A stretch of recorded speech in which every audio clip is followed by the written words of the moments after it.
So our subject called business statistics. Okay, first we will have the introduction to the statistics. The learning objective of this first chapter, it will be first define the meaning of statistics and other popular terms widely used for the statistics. Second, describe the types of statistics, descriptive and inferential. You will find the details later. Describe the sources of data, the types of data and variables. Understand the different levels of measurement and describe the various methods of collecting data. First, we need to ask ourselves, why does a manager need statistical analysis? If you see, our subject title is business statistics. It means we are doing the statistics here not just as statisticians. No, we are doing it for the managers, which means for the businesses. So why do you think that the managers, they need to have a statistical analysis? Most of the companies or managers, they need to rely on the statistical analysis, not the analysis itself, but the results showing from it, to be able to compare their previous results with the current results, also to compare themselves with their competitors, and to see how they can reach to the right decision-making process. If we go back to our slides, that why does a manager need statistical analysis? First, to see the past performance, which we need to learn some lessons from the history. I will just let me use some to show you what I'm talking about. So first, the managers, they need the statistical analysis for their past performance to see, to learn from the previous lesson. Also, they need to use it for the present trend. Also, they need to know whether they need to change anything or to know their current status, because any decision we want to take, we need to know where are we now, then we can take that decision. Also, they need to use it to projection for the future. We need always to estimate for the future. Let's say you have now you are being asked to invest in somewhere. You are a company and you have enough cash, but you want to use this cash for investment. So you need to know that what type of investment I have to invest in. If I want to use this investment, what kind of profit I will get, why to use this investment, why is not. So all of this, it will be shown by the answer of the statistical analysis. So for that reason, you need to do that. And for that reason, managers mostly, they use the statistical analysis.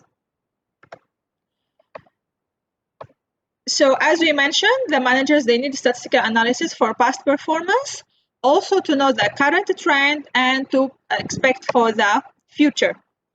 What information do you get? Let's see this graph, and let's tell you that the red line is the US spending on science, space, and technology, and the black line is a suicides by hanging, strangling, and suffocation.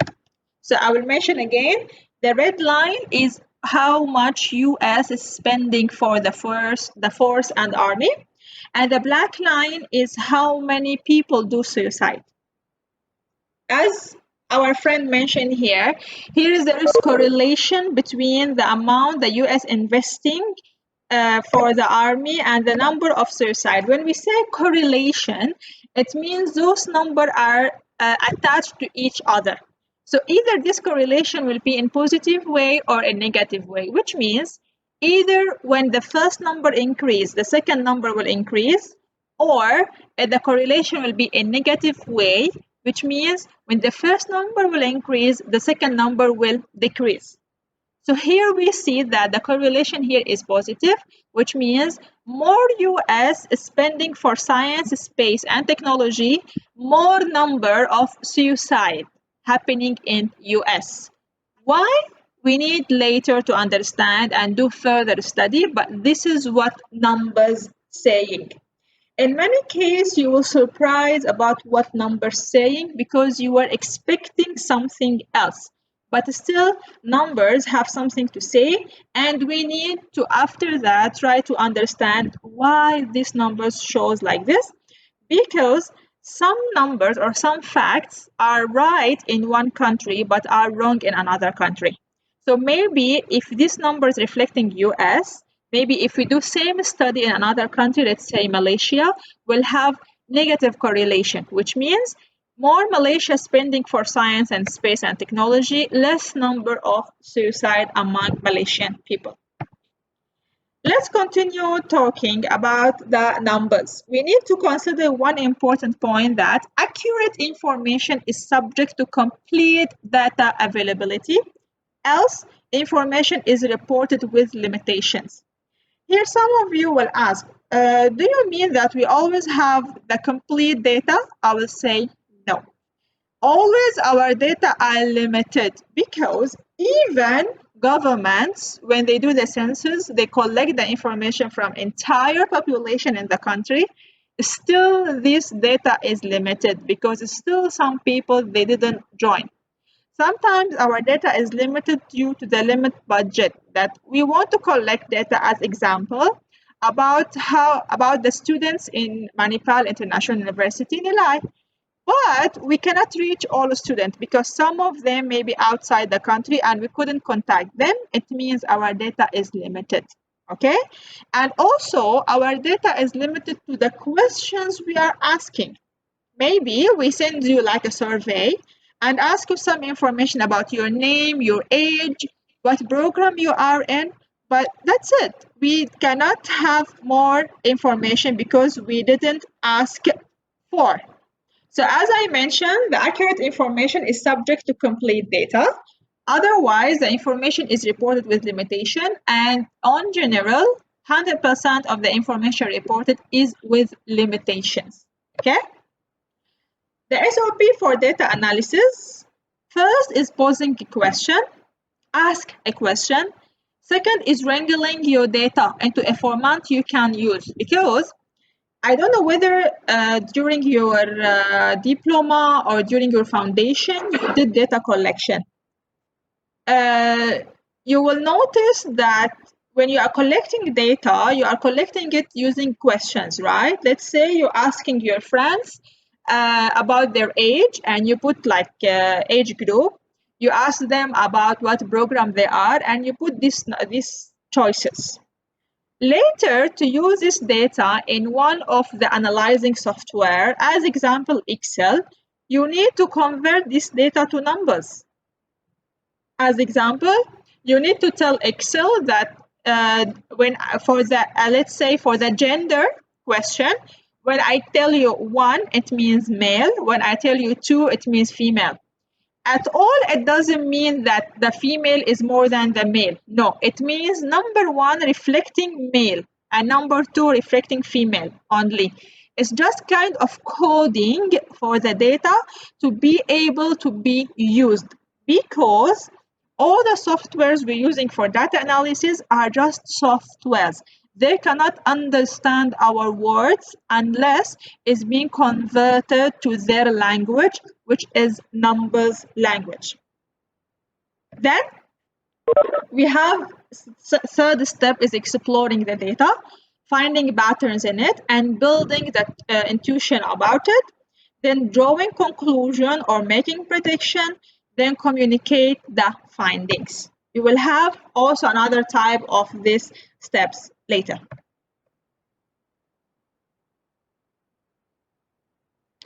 Okay. Okay. Another question is, why do we analyze data? At first, we were asking why managers, they need statistical analysis. We said they needed to take decisions, they needed to predict the future, they needed to understand the past history, they needed to know the current trend. Another question, why do we analyze data? Why we just don't keep the data as it is, as a raw material? First, we need to analyze the data to describe and summarize it. So let's say that we collected data, but we need to explain what data we collected. So first we have to analyze. Let's say I collected 20 questionnaires from 20 students. and someone asks me, what data you collected? I cannot tell them, I collected first a questionnaire from student, he is a male, he's age 20. Second a questionnaire from a student, he is a male, he is 21. I cannot explain like this. I have to summarize this data and put all the similar data in one category, then I can explain it well. So we need to analyze the data first to describe and summarize it. Second, to identify relationship between variables. Let's say we collected we collected data from 20 students, half male, half female, and we notice that females are more satisfied with the online teaching comparing to the male. This information or this idea, we cannot say it unless we analyze the data we have collected. I cannot say this sentence just because I like to say it. No, I have first to analyze the data which I have collected, then I can say the sentence. Third, we can compare variables when we analyze the data to see what variables are more related to our population, what are less, or related to our topic, what are less. Also, we have to identify the difference between variables, and we can use it to forecast the outcome or forecast the future.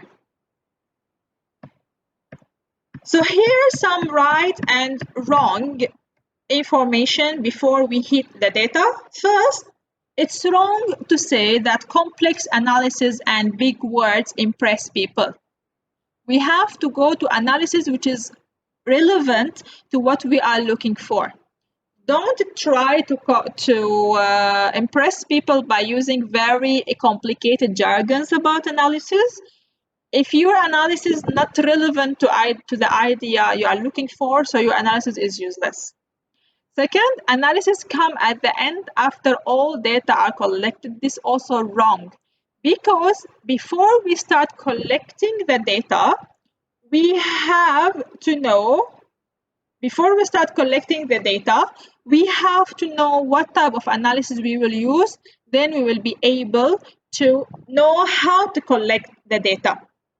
Later, you will understand this idea when we start talking about data collection, okay? Third is, some people are saying quantitative analysis is the most accurate type of data analysis. We will say no, it's wrong.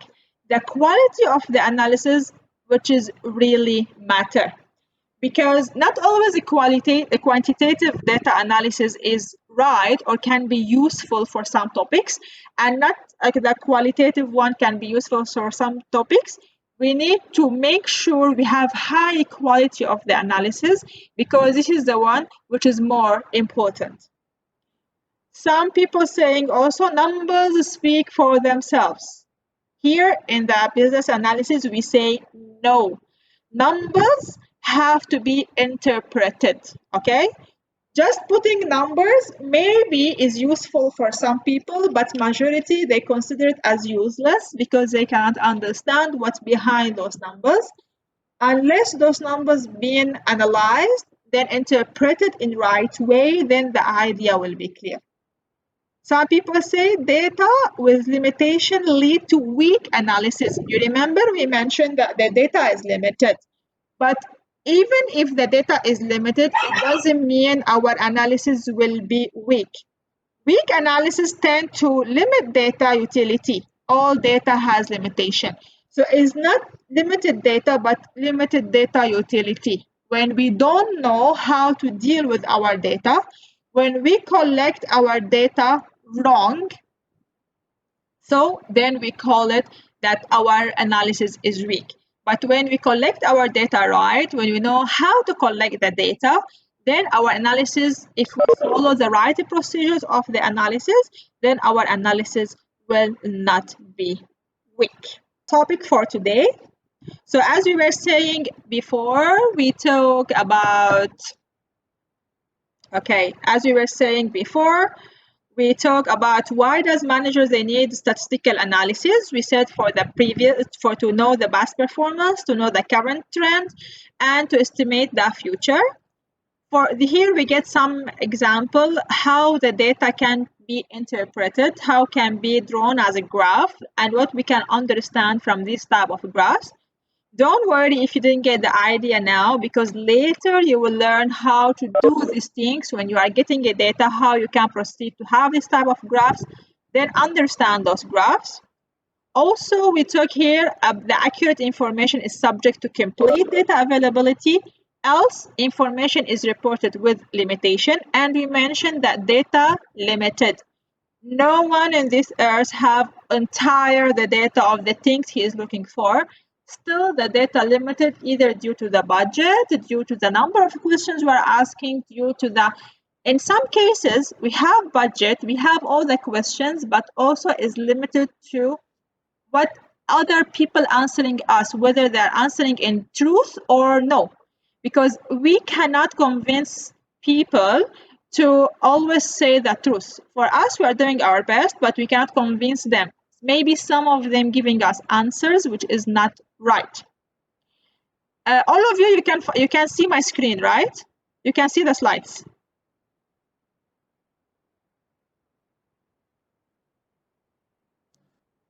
Yes, okay, very good.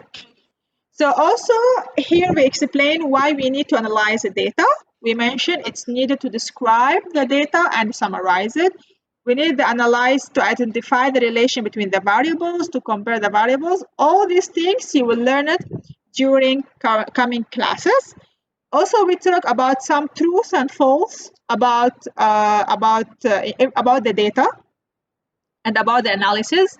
We mentioned it's wrong to use complex analysis or some big jargons or big words to impress people. It's better to care about using the right analysis, which is more relevant. We explained that it's wrong that analysis comes at the end after all data are collected. No, the truth is you have to know what type of analysis you want to apply to be able to collect the data in the right way. It's wrong that the quantitative analysis is the most accurate type of data analysis. No, you cannot say whether quantitative or qualitative is the most accurate, because it's the quality of the analysis itself more important. It's wrong to say that numbers speak for themselves, because we have to interpret numbers. They cannot talk themselves. It's wrong to say that data with limitation lead to weak analysis, because all data is limited and the weak analysis tend to the limit data utility, because you don't know how to use the data. Okay. So when we collect data, data will show us patterns, will show us trends, and will show us some association about the information. But then when we collect all of this, we will get the data, and then we will get the information. We'll start with our second session, which is asking what is statistics. Statistics, let's take it from this graph. I hope that is clear for you. So statistics, it's a set of activities following each others. If you see here the graph, the entire graph here is explaining what are the steps, which when we do all of it in this sequence will cause what we call it statistics. So when we start with the first step, it will be collecting. So first step of statistics is collecting data. If you remember the story of the elephant and blind man yesterday, blind man and elephant of yesterday, they started with collecting data. Each one of them start touching one part of the elephant. So this one, we call it collecting data. Then when we go to the second step, which is organizing. If we want to continue with the story of the blind man, we can see if each one of them collect the part which he already touched. If each one of them said, I was standing in front of it, so I see the nose, or we call it the tongue of the elephant. And the second one said, I was standing in the side of it, so I feel the wall, or I feel something looks like the wall. And the rest of the things, so this we call it organizing. Each one of them say where he was standing and what did he touch and what did he feel. So when we do like this, when we organize the information, then we do the second step of the statistic, then we analyze. After doing the second step of organizing the information, we can analyze this information that this elephant, from in front it looks like this, from the side it looks like this, from back it looks like this, from the other side it looks like this. It's kind of analysis. Then interpreting. After we do the analysis, we can interpret. Because we need to be far from each others, it means the elephant is very big. Because from in front it looks like this, then they can maybe start drawing, then they can present it to the Raja to know what does elephant mean. So to go again, what does statistics mean? Statistics is a set of procedures. We'll start with collecting, organizing, analyzing, interpreting, and presenting. This is what we call it statistics.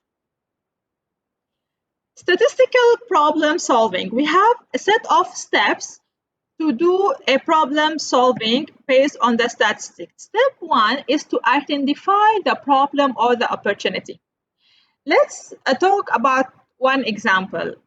Before they create what we call it we call it the walkway. I think most of you, they can see in up of the highways or like some crowded streets, there is a walkway, which is people, they go by stairs, they walk to, instead of crossing the road from down among the cars, they need to, they can like step up and they'll cross it from up. We call it the walkway. So first, before they take that decision, there was a problem that there is a big number of people dying when they are passing the road among cars.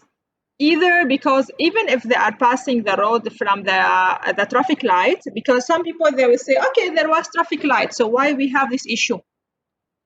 They find that in some statistics that even if people passing the road from the traffic light, but still there is big number of accidents, because sometimes the cars, they don't stop on the traffic light.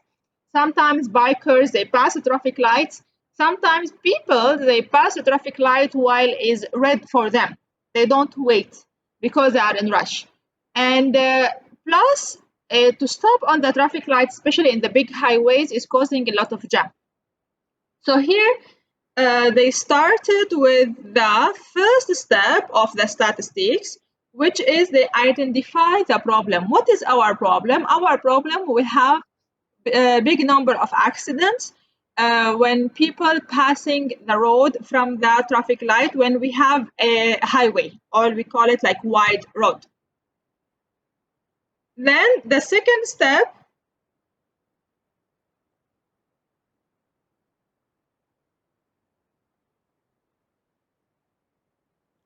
okay.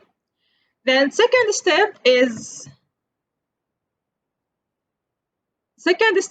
gathering the available facts. Second step is gathering the available facts. So as we mentioned, first step, they mentioned we have a big number of accidents when people crossing the highway from traffic lights. And we have, because of the traffic light, we have a huge jam happening over there because it's a highway and cars are stopping on the traffic light. Second step happened, they gather information, gathering available information. They start to gather information to know why the accidents happened. So they try to retrieve the previous data, the old data about the number of accidents happened and what was the reason. So they noticed that because most of the accidents happens because cars are like driving very fast on the highway. Then when the traffic light changing from green to yellow to red, they don't want to decrease the speed. So they insist to continue, or sometimes they decrease the speed suddenly. So the car behind them, they will crash, so they will get accidents. So they gathered some valuable facts, which was happening before. Third step was gathering new data.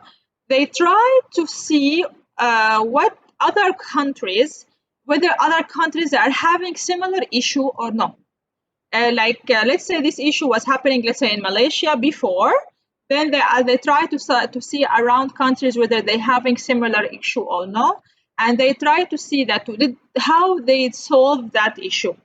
Step number 4 for the statistical for solving the problem is classifying and organizing the data.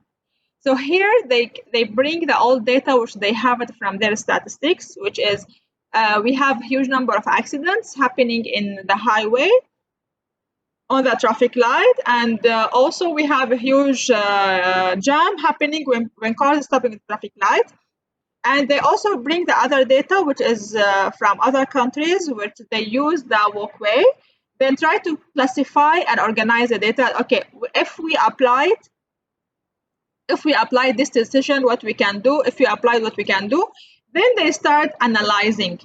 Let's say we apply the choice of making a walkway, how much gonna to cost us, and what are the benefits of it, and what are the cons of it.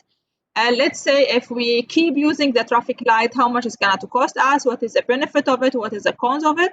So start doing the analysis, then they reach to level of making a decision.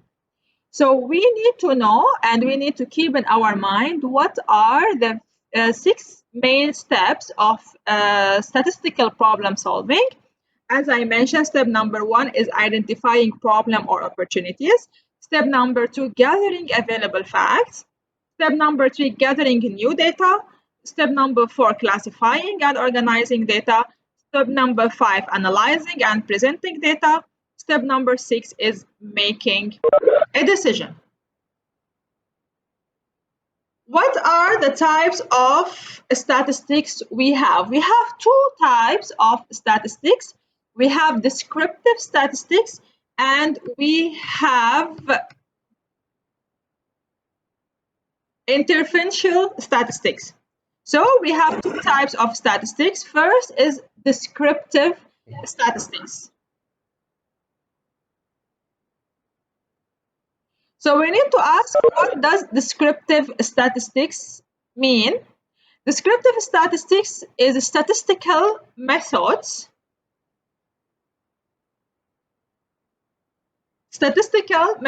used to describe the basic features of the data that have been collected in a study.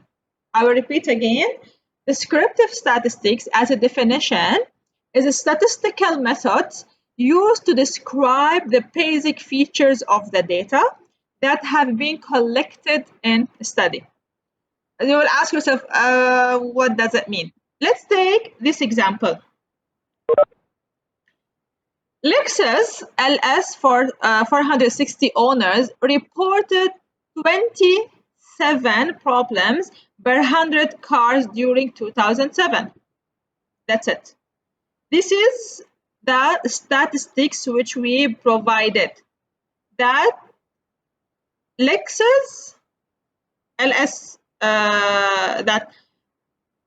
470 owners reported 27 problems per 100 cars during 2007.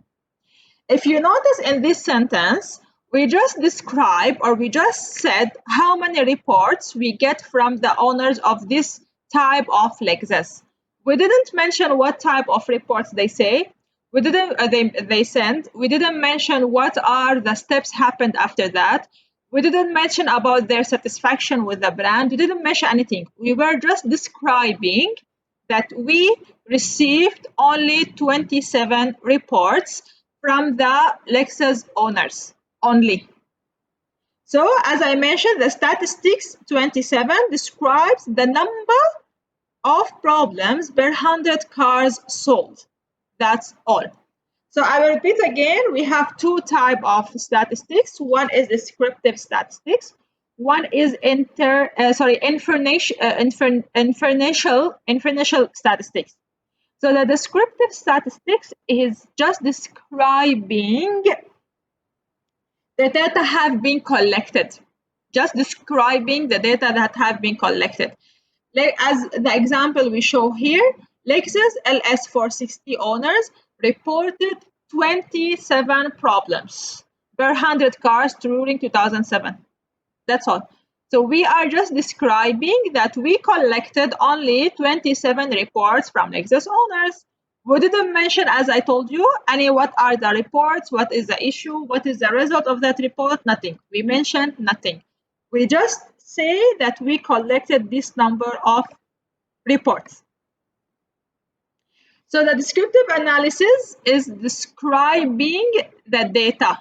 And mostly the descriptive analysis, most of any analysis or any report we write, first we do the descriptive analysis, which is containing the demographic analysis, that how many people they join our analysis, how many men, how many women. It's just describing what are reports we collected.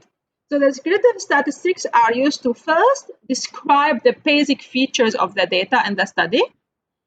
Second, simple summarize about the sample and measures.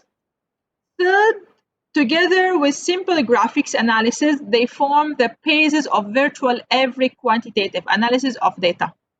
So I will repeat again for the descriptive analysis. As we mentioned in the previous slide, that descriptive analysis is describing the data we have collected. Okay, so the descriptive analysis is describing the data we have collected. So what does it mean describing the data we have collected? Is not showing any result of that data. Is not telling us that this data, it means like this. It's just describing it. It's like we have now a big parking, have many cars. We can describe. Now we are in the big parking, and this parking, it has a big number of red cars. We're just describing the data we have collected. As an example, we have here that the owners reported 27 problems only. We didn't mention what are the problems and what is the solution used. So the descriptive analysis is just describing the data, and mostly the descriptive and statistics, let's say in simple words, it means is describing what's going on our data. That's it. It's just in very simple word. And what the descriptive analysis is helping us, it helps us to facilitate large data in a way that easily makes sense. As an example, as I mentioned, when we collect data, let's say about students of Manipal, so first descriptive analysis, we can say that we collected our analysis or our results or answers from 100 students of Manipal, and those 100 students, there were 50 male, 50 female. This is descriptive analysis, just to make the first view of the data clear.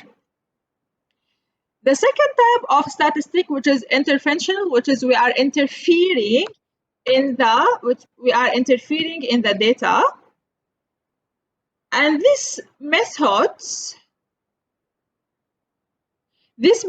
used to find out something about a population based on a sample taken from that population. We are trying to find something about those people or about this sample we took the information from. As example, based on sample survey in 2001, 40.6% of male school teachers in Malaysia are smokers. About 60% of smokers thought of quitting smoking, and out of this, 25% had tried at least once. So let me divide this sentence to two types of statistics. If you notice first part, excluding this one, sorry, okay, let's say,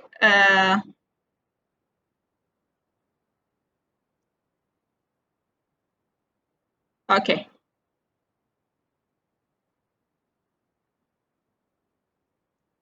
Okay, if you see the first part of the sentence, which is based on sample survey in 2001, 40.6% of male school teachers in Malaysia are smokers. This we consider it as descriptive analysis because we are just describing the data we collected. We didn't interfere. We are not saying anything about this data. But if you see the second part of the sentence, which is about 60% of the smokers thought of quitting smoking, and out of these, 25% had tried at least once.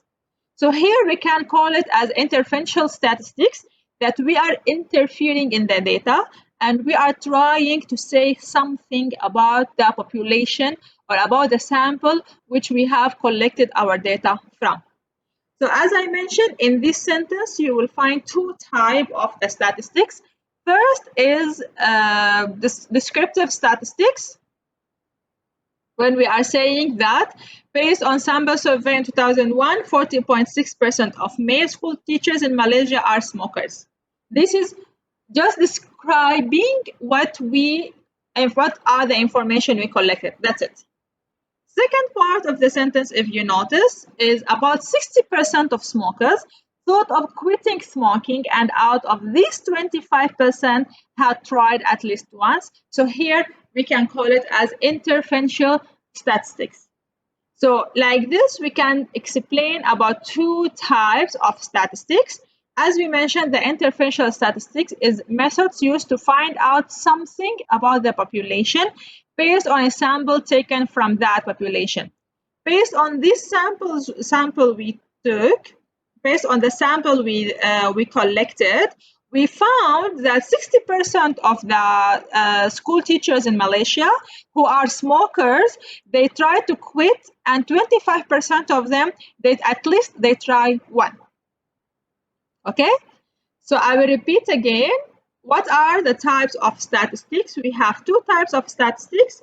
First type is a descriptive statistics, which we are describing our data, describing the data we have collected.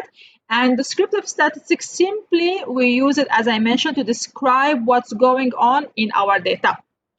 The other type, which is the interferential statistics, which we use it to find something out of our data.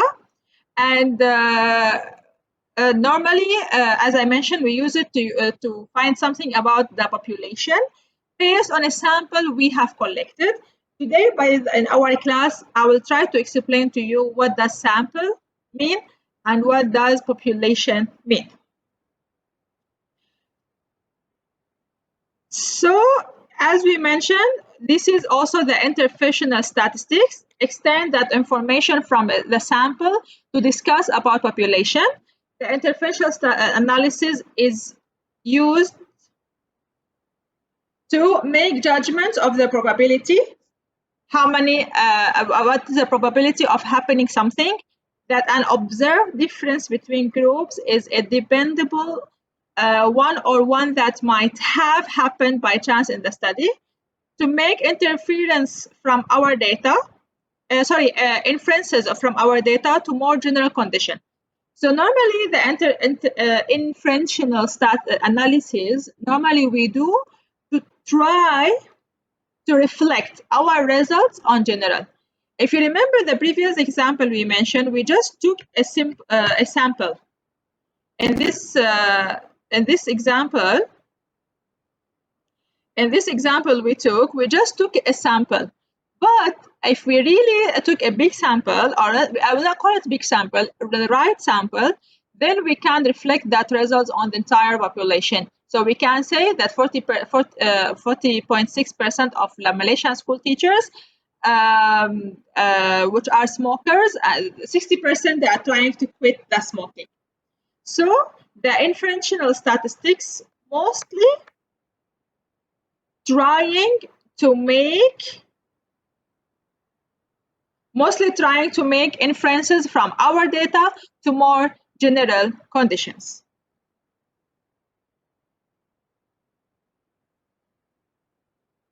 Okay, so now we were talking about sources of data. We have two different sources of data. First one, we call it a primary data. Primary data. The primary data when we collect the data for our study. So we call it primary data. So the primary data, as I mentioned, is specific information. Primary data, specific information collected by the person who is doing the research. Researchers collect data through surveys, interviews, direct observation, and experiments. So here you will tell me, Miss, what if we collected data, but not me who collected the data? I asked my friend to collect. So we call it secondary? No, still is a primary.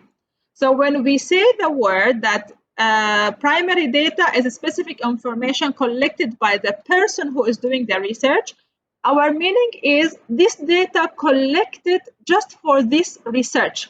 This data is not printed in another reports for like the usage of someone else, or this like printed before doing the study, or this data collected before doing the study and we just use some of it. No. So as I mentioned, the primary data is specific information being collected by the person who is doing the research. So to do this research, we collected now this data. So this we call it primary data. So what is the secondary data? Secondary data is any material that has been collected from published records. As example, we want to study the movement of the GDP in Southeast Asia. So we see what are the announcements or what are the reports published by the governments of the countries of Southeast Asia, and we compare the GDP, let's say, for the past 10 years. So the reports which we go to see what's written inside it and what are published by the governments are secondary data, because those reports, either if we want to do our study or not, those reports are there. Those reports are not made for us. Those reports are made to be published by the government, are not made for our study, but we can use the information from those reports to do our study. So this we call it secondary data. So I will repeat again, primary data is when the information we collect to do our study, and normally we collect this information using surveys, using interviews, direct observation, and we will take these types of data collection later. And secondary data, normally we do, it means any data or any material published, or the material has been collected from a published records like journals, research papers, and so on. So when you want to do your data collection, or let's say you want to do your study, you have to mention what type of data you are looking for or you will rely on. Later, inshallah, if you decided to continue your study like master or PhD, you will be requested to do a research. And from the beginning, or when you are explaining about your problem statement, you have to be clear what type of data you need to collect. Because different type or different source of data, it can be used for different type of study. As I mentioned, if you want to compare the GDP of the Southeast Asian countries, we cannot go and collect data from each country to compare the GDP, because it's not like this. The GDP normally is coming in the reports of governments. So we have to rely on the secondary data. But what if you want to see the satisfaction level of Manipal International University students? So this one, normally, we have to go and collect the data ourselves. We have to contact with the Manipal International University students and ask them some questions about their satisfaction level. Then we do what we call it a survey. Then we collect this data, we do the analysis, then we come up. Let's say 50% of the students are satisfied with the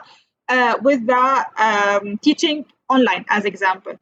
Like yesterday, I don't know whether you are following the Students' Council page on Instagram. They said 40.8% or 40.8 out of 10 of people are satisfied with the re-registration online. They did kind of survey. They asked the students and they reached to this number. I don't know what type of survey they did actually and what questions they asked, but they reached to this number. While I do believe that, as I noticed from my students, mostly they were satisfied and mostly they were okay with the re-registration online because it's less hectic. but still maybe some they have their different point of view. So as we mentioned, the sources of data is primary and secondary. So till now in today's topic, we talk about two things. First is types of statistics, the descriptive statistics and the inferential statistics. And then we talk about sources of data, primary and secondary. This is very important information. You need to keep it in your mind. And as I mentioned, till now, we didn't go to statistics. Till now, we are just giving you the important information or the important terms to know to start be able to do statistics. This is the most important, because let's say if I start directly with data collection and I told you we need to collect a secondary data, we need to do secondary data. So you will just ask yourself, what does secondary data mean? So you will not be able to do the second step. So for that reason, yesterday class and today class is just to give you the basics, which is the terms which we need to use during doing our statistics. So we were talking about primary data and secondary data, and we said the primary data normally we collect it for the study itself. Secondary data is normally published by reports or other research papers. We need here to talk about what are the advantage of the primary data. First one is the researchers will be able to first decide the type of method they will use in collecting the data and how long it will be take them to gather that particular data. Because in the primary data, as I mentioned, we are collecting the data. So we are the people who can take the decision how to collect the data, because data collection has a lot of methods, surveys, census, interviews. It has wide range of methods to collect the data. So because we are collecting the data, so we will be able to decide what method to use and when to do. As example, if now I was asking you, let's collect data about people awareness, like we want to know people awareness about coronavirus disease, as example. So either we rely on the reports published online, so this we call it secondary data, or we do our own data collection and we ask. Here we can decide how we want to do this data collection. Online, we want to do it just for people in Malaysia. We want to do it just for Malaysian in Malaysia, not including the foreigners. We want to do it just for, let's say, people from age 20 to 25. So we are the decision maker, how to collect this data and from whom to collect it. And maybe we will be decision maker when to collect the data. We collect it now while people are still under the MCO, or we wait till let's say the MCO like goes out, then people go out of the street, then we collect the data. So primary data, we are the decision maker, how to collect and when to collect. This is one of the advantages of primary data. Second advantage is focus the data collection on specific issues of their research and enable them to collect more accurate information. As now we were asking about people awareness about the COVID-19 risk. We don't want to know, as example, our main aim, does people really know how risky this virus or no? We don't want to know they are following the news or no. We don't want to know they are staying at home or no. We don't want to know whether they are following the Facebook or Instagram or they are going to hospital. No, we want to know just how they are aware about the risk of that virus.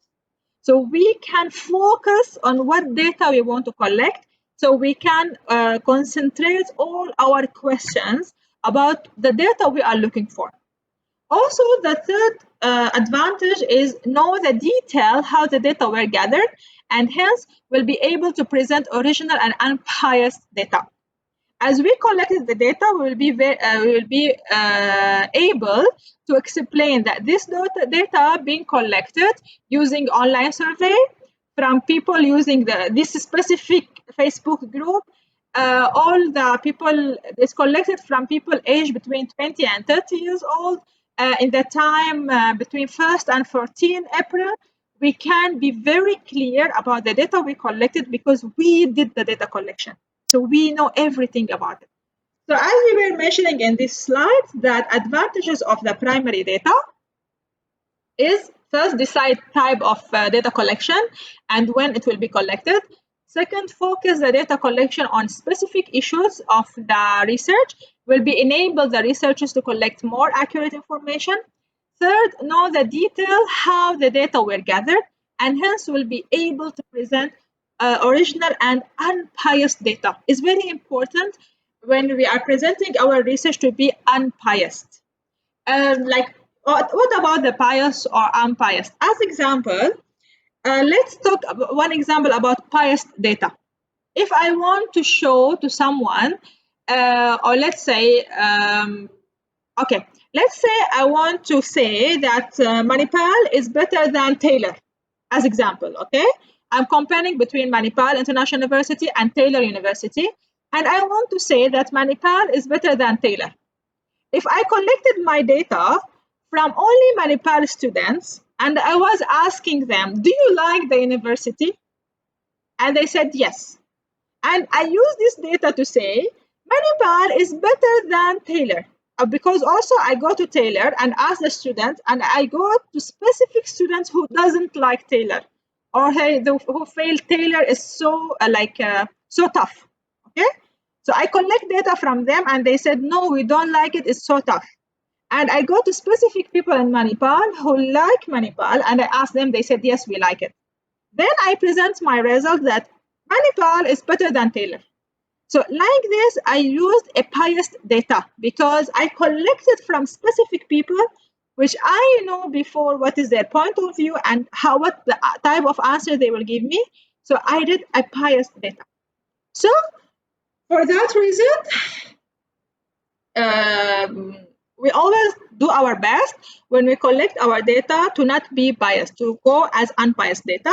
So I'll repeat again, we were talking about types of data. We have primary data and secondary data. Primary data when we collect for our research, secondary data when we rely on reports which are earlier published and we take the information from it.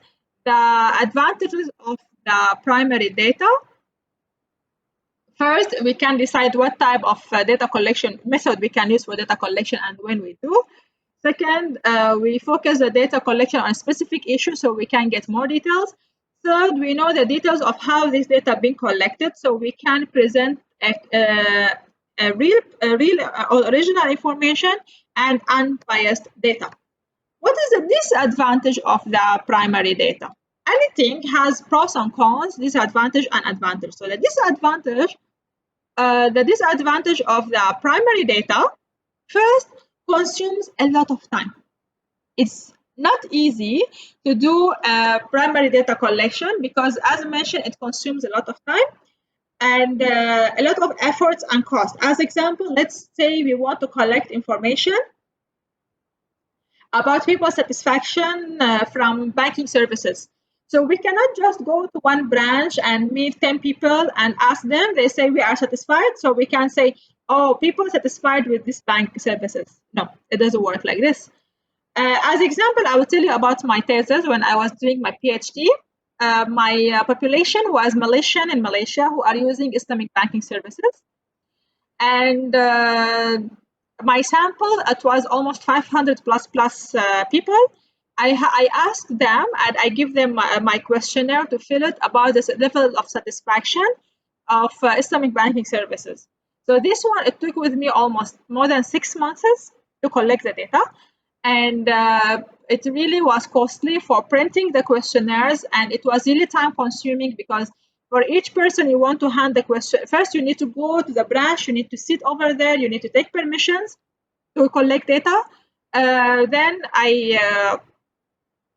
for each customer, for each person or respondent, I need to sit and explain to him about this data collection. I need to encourage him to answer because a lot of people, they don't accept, and encourage him to give a real answers because some of them, they just take the questionnaire, tick, tick, tick, tick, tick, fill whatever it is and pass.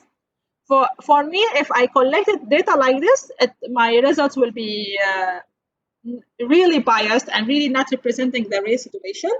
So for that reason, I was in need to explain for each one of them to encourage them to do the real answering.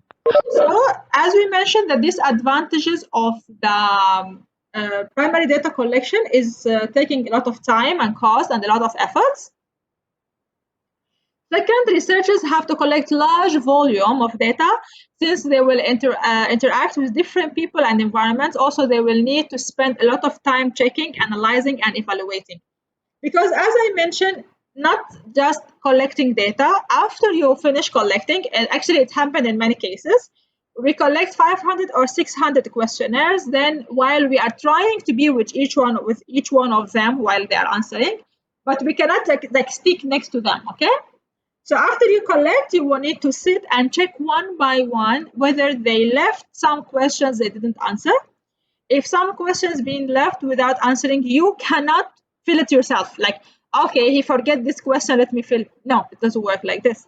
So you need to check one by one to see how many missing answers, how many of them they didn't like they answer all A or all B. So this one also not accepted. So retrieving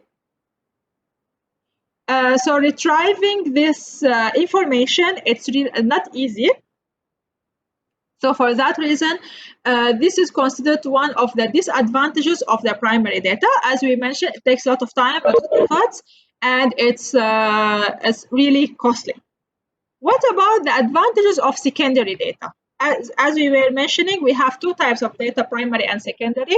Primary, which we collect, secondary, which is we get it from previous reports or newspapers.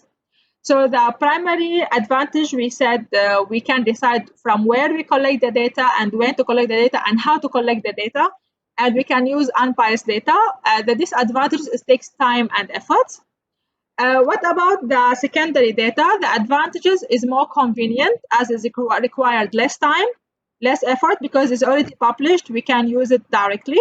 It helps decide for future research which need to be done. The disadvantages, maybe it has like transcription errors. Maybe this report when being written was having some issues behind, we don't know, and sometimes maybe it doesn't meet our needs. Let's say that the report about the GDP by Southeast Asian countries, we get that report, but still we are looking for more details. As example, the GDP of which state, or let's say in Malaysia, which state is contributing higher on the GDP. Maybe we cannot find that information in the secondary data. Sometimes not all secondary data is readily available or inexpensive because many cases those reports, because governments actually mostly those reports when it's done by governments they offer it for free because they need to do that. But if it's done by private companies, so it will be very expensive to get that data. You have to pay big amount of money for it, and sometimes we have accuracy about that data because we don't know what was behind. So normally, if you want to get secondary data, you need to know what is the source offering that information. If it's governments, mostly is accurate. If it's private institutions, you need to follow up the history of that institutions, whether they were really offering right or accurate information or no. If you remember today's session, we started. Sorry, okay. If you remember today's session, we started about talking about what does statistics mean. We mentioned statistics is collecting, organizing, analyzing, interpreting, and presenting for data. Then what are the 6 steps for problem solving? We mentioned first, identify the problem or opportunity, gather available facts, gather new data, classify and organize the data, analyze and present data, making decision. Then we will talk about types of statistics. We said we have 2 types. First is descriptive statistics. Second is inferential statistics. We said that descriptive, we are just describing what data we collected. Then inferential, we are just getting more interpretation or more, we are getting some judgment about the population based on the sample we have collected the data from. We were talking about sources of data. We mentioned we have primary and secondary sources. The primary, when we collect the data for our own research, not mean that we collect. So it means if someone else collected, it's a different story. No, but we primary data. It means this data being collected for this research. We organize the data collection method just to be more concentrate about the specific data we needed in this research. Secondary data, when we retrieve the data from reports and previous research and so on. We talk about the advantages of primary data, that we can decide when and how to collect it. We can mostly it will be unbiased, and we can really present a real data, original data. And because we are deciding how to collect it, so more, and we are collecting it, so we can focus more about what data we are looking for our own study. We talk about disadvantages of the primary data. The main disadvantage is it will take a lot of time, a lot of efforts, and is costly. And we talk about the advantages of the secondary data, that it's more convenient because it's less time and effort because it's available, we can just use. And it helps us to decide for the further research. The disadvantages that sometimes it's costly, especially if being done with from private institutions. Sometimes the accuracy of it is questionable. We cannot make sure that it's really the right data. Sometimes it's not meeting not meeting our needs. Like it's showing a certain type of information, but we are looking for more details we cannot get. And sometimes maybe it has like some transcription errors, like they are typing things or writing things different than the real data it is. So now we will talk about we have types of when continuing of the types of data and variables. We need to understand the difference between variable and observation, or what we call it data.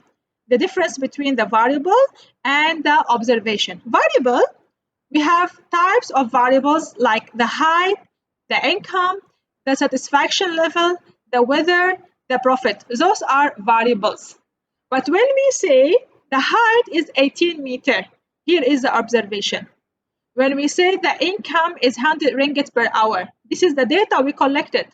And when we say they have high level of satisfaction, this is we call it observation. When we say the weather outside is mostly cloudy, is also observation. When we say the profit is 18.52 million last quarter, is also observation. So now we are talking about, as I mentioned, today class is to give you more basic information, to give you the terms we are using for the statistics. So if you remember in the beginning, we talk about type of statistics, and then we talk about types of data collection, like primary and secondary data. Types of data or sources of data. Sorry for that, the sources of data. So now we are continuing to about the terms we are using. So the term of variable, when we say variable, like we are talking height, income. As example, if we want to describe a human, so we have different variables we can describe the human. We can describe the human based on nationality. We can describe the human based on the height, based on the weight, based on the gender, based on age. Those all we call it variables. But let's continue with what we call it observation. Let's say describe me. Nationality, Syrian. Gender, female. Height, yeah, what was my height? 160. If you know me shorter than that, don't say anything. No? Okay. Height, 160. Weight, oh my God, 58. Not too much. And not 58, sorry, it's 65. Yeah. Oh, I'm so overweight. Okay. 65. And yeah, this we call it observation. So like this, we can be very clear when we say what are the variables you are studying and what is your observations. So as we mentioned, variables, what are the variables we are collecting? Like let's say if I want to describe a car, So what are the variables? I will put the color, the brand, the how many, the engine power, how much spending, how much is spending petrol per 1 kilometer, and so on. And how many seats, as example, those all are variables. When I continue the details, let's say I say this car is red color, it's a Range Rover brand, it's as four seaters. The engine capacity is 25 horse or what so on. So like this, we can call it observation. I hope the differences between variable and observations is clear for you. Let me ask a question. Who's willing to answer? Can you open your mic? Then I will ask.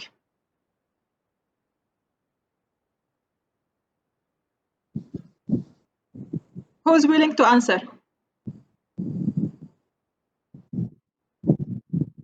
Someone open the mic. Sharmila. Yes, miss. Okay. So I want to ask you a question. Can you give me the variables we use to, let's say, describe the university? Color, University. universities, number of students, Okay. races, Okay. Of the students. Okay. subjects, Subject offered in that university. Okay. cost of the subject, Okay. The courses. So, okay, are the variables. Give me the observations. Let's say number of students. What we say as observation. for example, 1,000 students, Okay. Let's say about the subjects offered. accounting, finance. Okay, very good. Thank you. Thank you, Sharmila. So as Sharmila, she explained now, when we want to talk about the variable and observation, as example about the university, we can say the university as variables.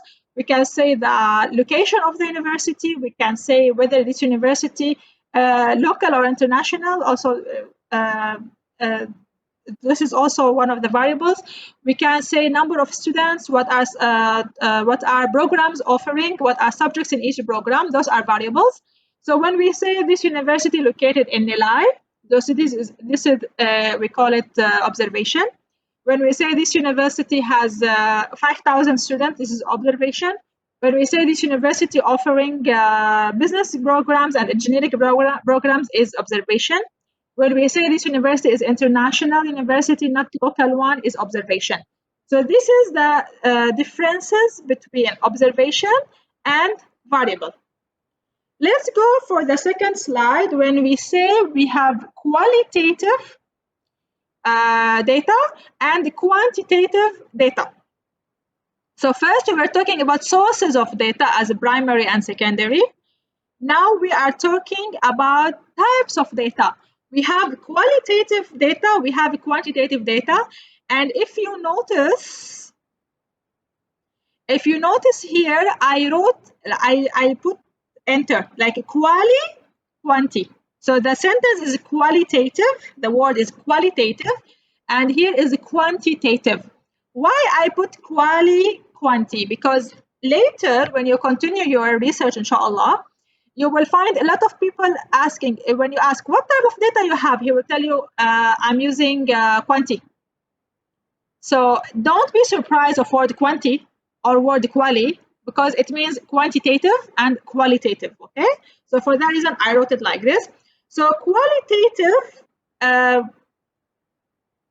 those things which we cannot observe it by numbers. As example, feelings. We cannot say my feeling is 4. 4, what does it mean? 4 is not a feeling. We can say my feeling, I'm happy, I'm obsessed, I'm angry, I'm fed up, and whatever it is.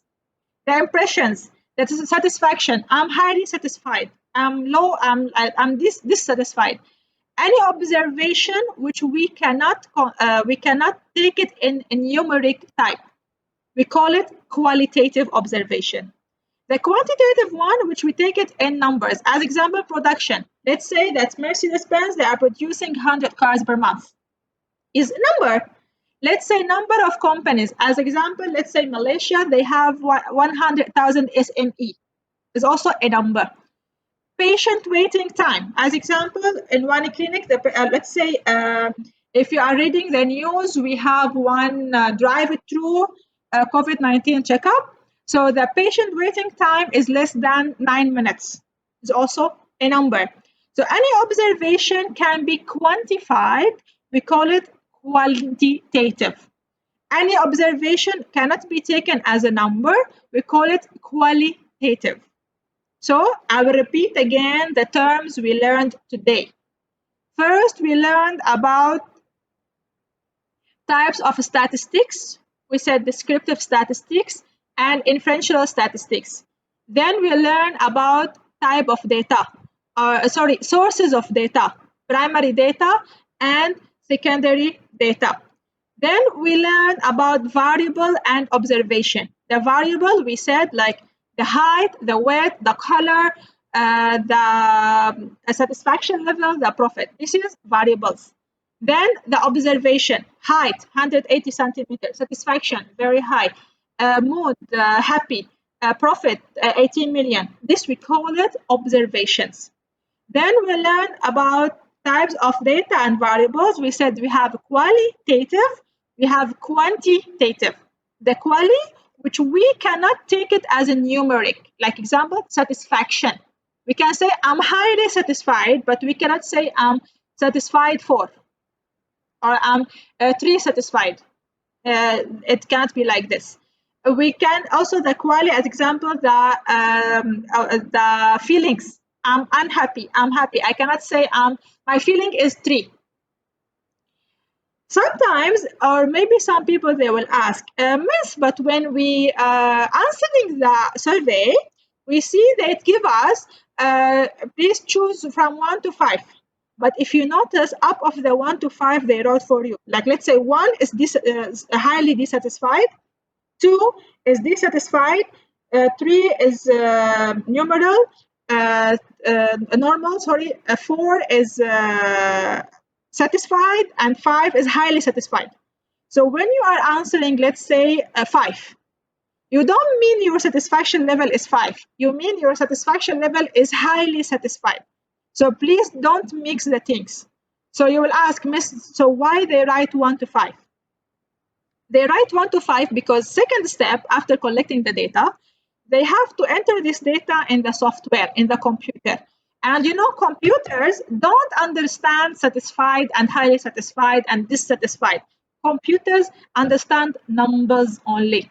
So they have to tell the computer, when I tell you 1, it means highly dissatisfied. When I tell you 5, it means highly satisfied. So for that reason, you will see in the surveys, while they're asking the satisfaction level, they ask you to choose from 1 to 5. And they say 1 is highly dissatisfied, 5 is highly satisfied. So it doesn't mean that you are giving, let's say, a quantitative information.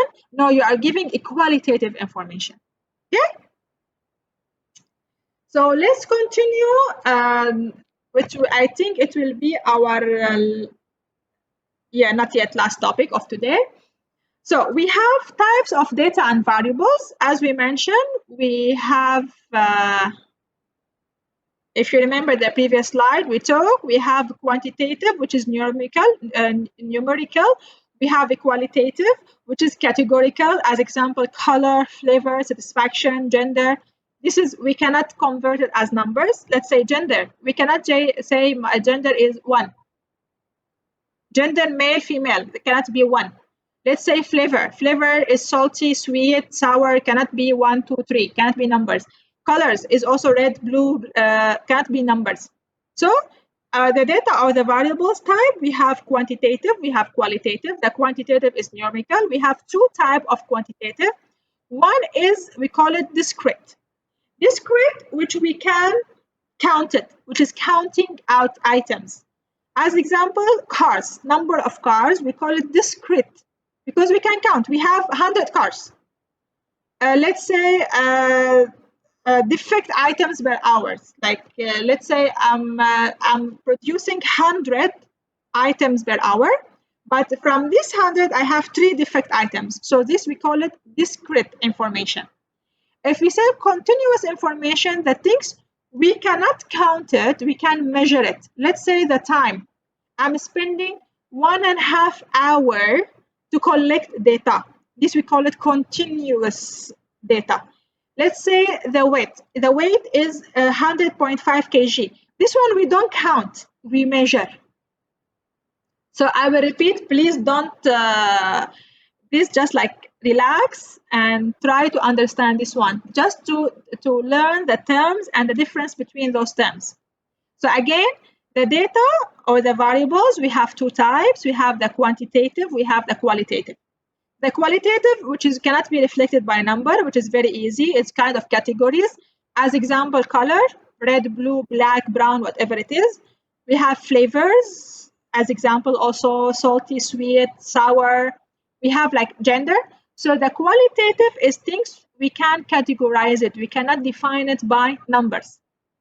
Quantitative, it's a numerical, which we can define it by numbers. We have also 2 types.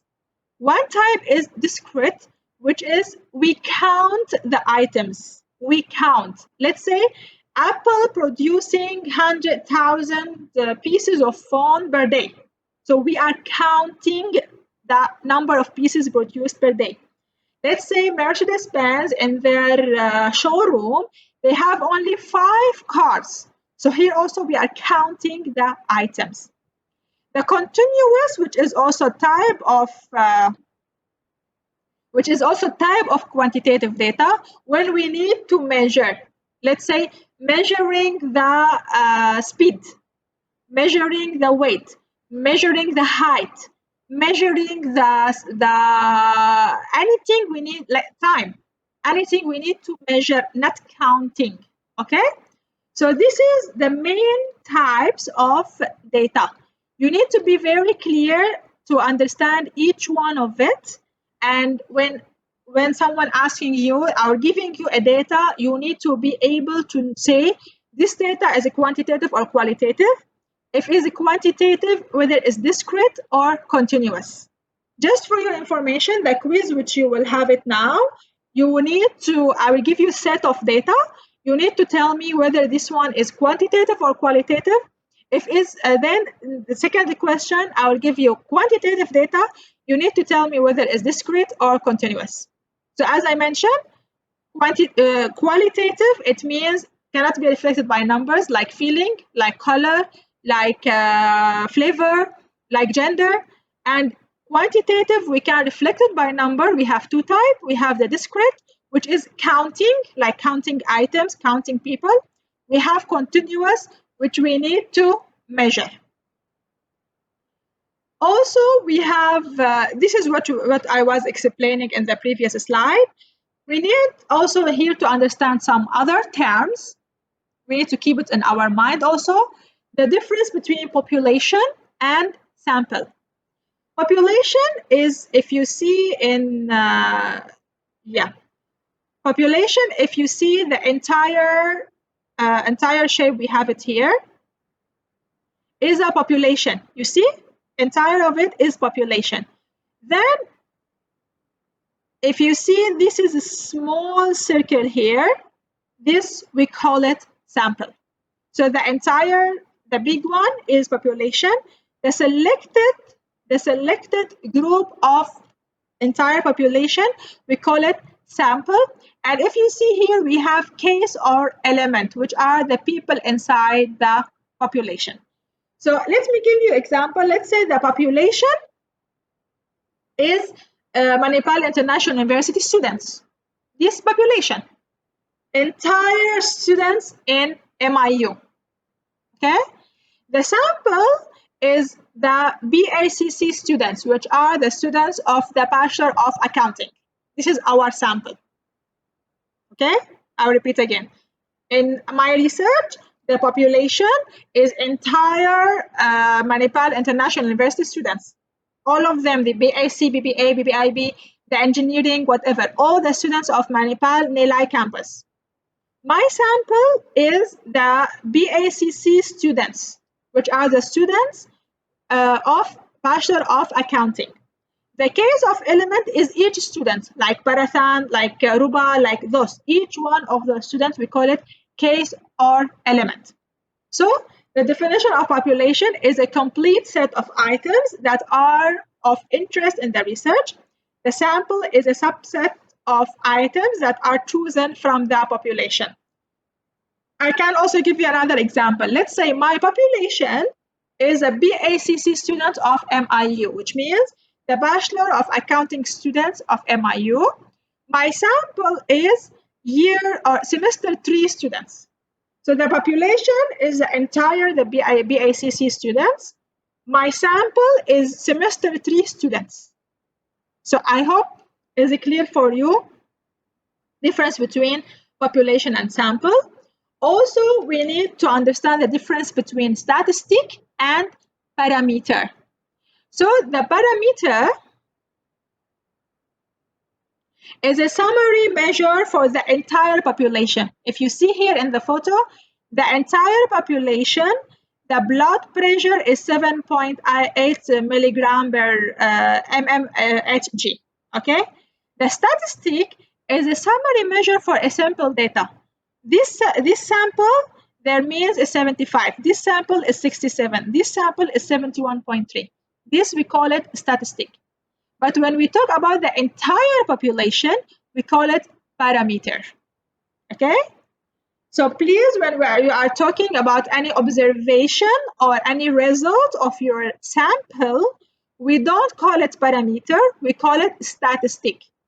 So I will repeat again. The parameter is a summary of measure for the entire population. Like if you see here in our photo here,